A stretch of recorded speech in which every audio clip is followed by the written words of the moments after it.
get me wrong, I love my Apple products, but even with the iPhone's extended battery life, with all the important strictly business-related apps I use, before I know it, I'm out of battery. And even when I do remember my charger, I'm stuck trying to find a free outlet, which can sometimes require some improvisation.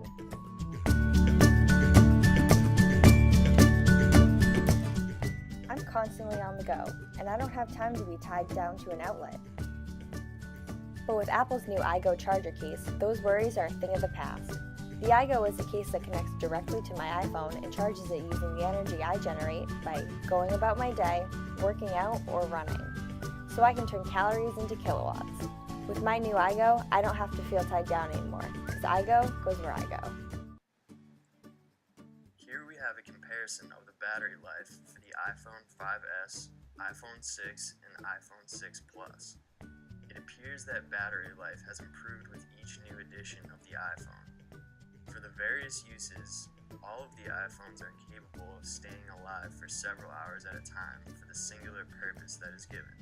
However, this discounts the wide range of purposes that the iPhone serves and consumers utilize on a daily basis, which will be discussed later.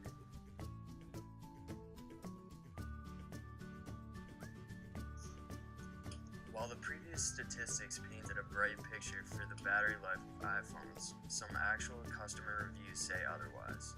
When talking about the iPhone 5 and 5S, one consumer stated that the battery life sucks, with another claiming that Apple is hot garbage since Jobs stepped down, citing a poor battery which overshadowed an otherwise quality phone.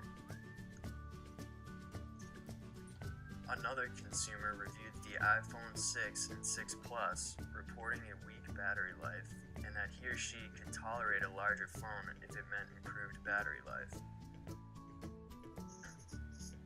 It shouldn't come as a surprise that poor battery life has the ability to greatly hinder a consumer's desire to use a phone. DigitalTrends.com cited a J.D. Power & Associates report, which, quote, found that poor battery life contributes to customer dissatisfaction more than any other single smartphone feature. In a poll of 7,080 first-time smartphone users, the report went on to state that design is actually the least important aspect of a smartphone to most users. Only 20% say it is a key measure of satisfaction. This indicates that customers could be open to a slightly larger phone if it means battery life will be improved.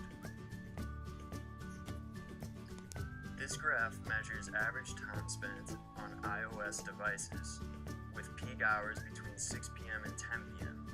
As you can see, smartphones are used in a variety of ways.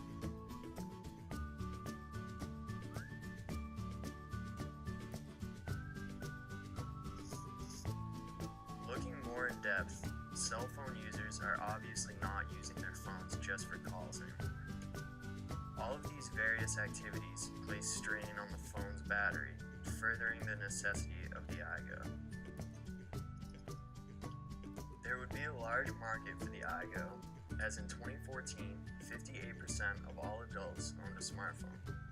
College students and young people in general would be a particular target, as 83% of people ages 18 through 29 have a smartphone. The iGo would be important to people in urban communities, where 64% of people own a smartphone, as there is typically more walking and use of public transportation, reducing the amount of time a traditional charger could be used. The iGo will utilize existing technology that uses a series of magnetics and sensors to harness the kinetic energy of motion and convert it to electricity to power iPhones. The iGo will be a larger phone case which can attach directly to an iPhone to power it as a consumer goes about their day. This will require no change in the current iPhone design, as it uses an external device to charge it.